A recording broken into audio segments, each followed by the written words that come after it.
आज से शुरू हो रहा विधानसभा का 2 दिवसीय सत्र, बीजेपी लाएगी काम रोको प्रस्ताव। दिल्ली विधानसभा में नेता प्रतिपक्ष विजेंद्र गुप्ता ने कहा कि आज से शुरू होने वाले 2 दिवसीय विधानसभा सत्र का एजेंडा क्या है, इस बारे में विधायकों को कोई जानकारी नहीं दी गई है। जनता से जुड़े हुए मुद्दे और लोगों की शिकायतों को भाजपा विधायक विधानसभा में उठाएंगे। सरकार को विपक्ष के प्रश्नों का जवाब देना होगा। यदि भाजपा विधायकों को बोलने नहीं दिया गया तो काम रोको प्रस्ताव लाया जाएगा। या सदन का कोई एजेंडा है। वैसे तो अब नई सरकार बनी, अगर कहें तो सिद्ध करना चाहिए, उसके लिए भी सदन आवश्यक है। लेकिन इस तरह की कोई सूचना हमारे पास हम विधायकों को नहीं दी। आज हम बात करना चाहते हैं कि कल के होने वाले सदन में जो विधायक दल में हम सभी साथियों ने विचार विमर्श करके तय किया कि हम जनता के जुड़े हुए मुद्दे और जनता के बीच से जो शिकायतें हमारे पास आ रही है लगातार हर वर्ग की,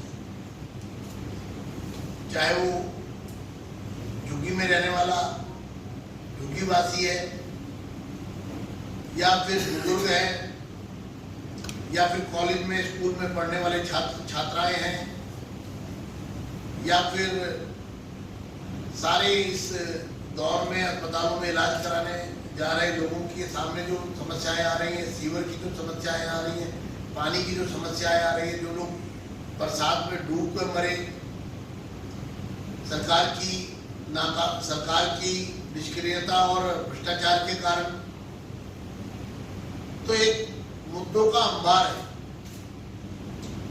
और इन सबके ऊपर जो संवैधानिक संकट जिसके कारण सरकार पर है और जो एक तरह से भ्रष्टाचार को दबाने की कोशिश है, ऐसे वो तमाम मुद्दे हमारे सामने हैं। सीएजी की रिपोर्ट टेबल नहीं की जा रही। तो बड़ा मुद्दा ये है कि सीएजी की रिपोर्ट जो संवैधानिक व्यवस्था है वो पिछले 4 साल से 5 साल से वो सदन के पटल पर नहीं आ रही। तो हमारा साफ रूप से कहना है कि सरकार को कि सीएजी की रिपोर्ट सदन के पटल पर रखे आनी चाहिए और इस पर कोई समझौता नहीं। सरकार अपनी स्थिति स्पष्ट करे। ये जो सत्र बुलाया गया मात्र 2 दिन का, इसको आगे बढ़ाने की भी मांग हम कर रहे हैं। 2 दिन में इन तमाम मुद्दों पर चर्चा नहीं हो पाएगी, इसलिए प्रश्नकाल जोड़ा जाए। ये भी हम सदन में बात करेंगे कि विधानसभा के सदस्यों को मंत्रियों से, मुख्यमंत्री से, केजरीवाल जी से सवाल पूछने का हक है और वो हक हमारा छीना नहीं जाना चाहिए, क्योंकि सरकार इन मुद्दों पर भाग रही है, डर रही है जवाब देने में। सरकार अपने भ्रष्टाचार की भी के मुद्दों से भी भाग रही है। चीफ सेक्रेटरी की रिपोर्ट जो जल बोर्ड के घोटाले को लेकर के, जो भ्रष्टाचार हुआ है जल बोर्ड में, जो वित्तीय अनियमितताएं हुई है, जो सीएस की रिपोर्ट सदन के पटल पर आई और मंत्री ने, जो अब मुख्यमंत्री है, उन्होंने दबा ली। सदस्यों को क्यों नहीं वितरित की गई?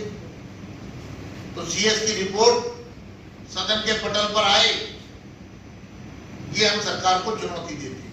इसी तरह से अस्पतालों के निर्माण में जो भारी भ्रष्टाचार हुआ है और आज 24 अस्पतालों में निर्माण कार्य ठप हो गया और जिसकी कीमत बढ़कर के 5,000 करोड़ रुपया एस्केलेशन हो गया उस मामले में भी जो सेक्रेटरी हेल्थ की नोटिंग है, नोट है और रिपोर्ट है जो मंत्री को दी गई है, वो भी सदन के पटल पर आनी चाहिए और सदस्यों को उसकी जानकारी मिलनी चाहिए। इसके साथ साथ 12 दिल्ली यूनिवर्सिटी के जो कॉलेजेस हैं, उनको जिस तरह से आपने उनको आप सैलरी नहीं दे रहे, नॉन टीचिंग स्टाफ को सैलरी नहीं दे रहे,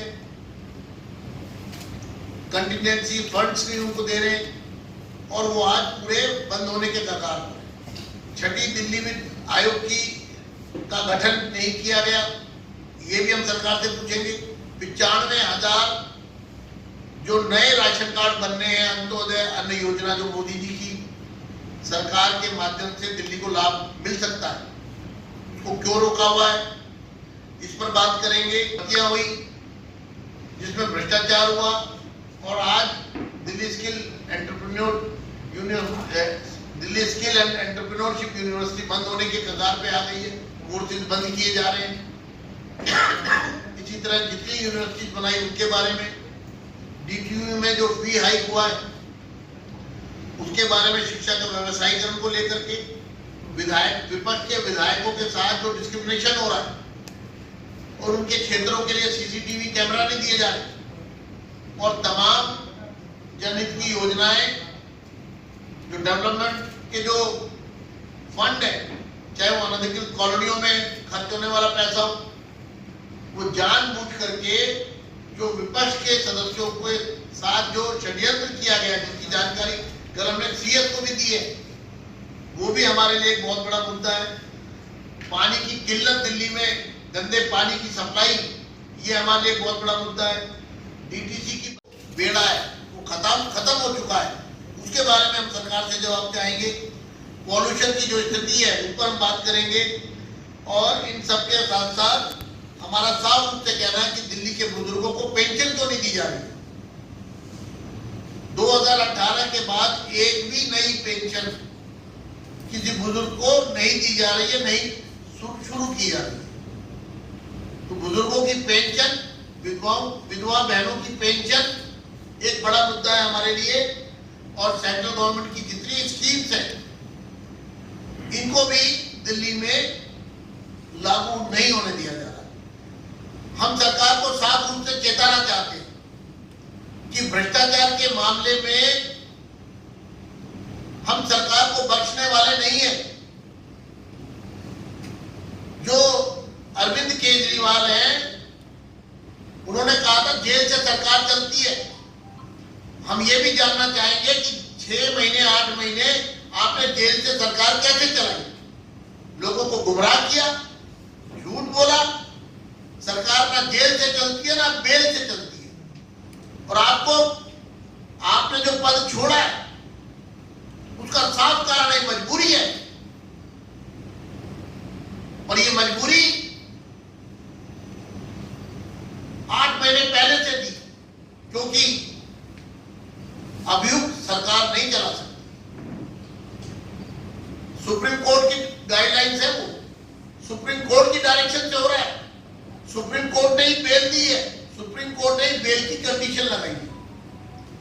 वो कंडीशन जेल में रहते हुए भी थी, ना फाइल साइन कर सकते हैं, ना 8 महीने से कैबिनेट की मीटिंग ही नहीं हुई थी, सदन नहीं हो रहा था। 50 लोग बारिश में डूब के मर गए, करंट से मर गए, उसका हिसाब हमको चाहिए कल। टॉप स्टोरी ब्यूरो के लिए दिल्ली से हेमंत कुमार की रिपोर्ट।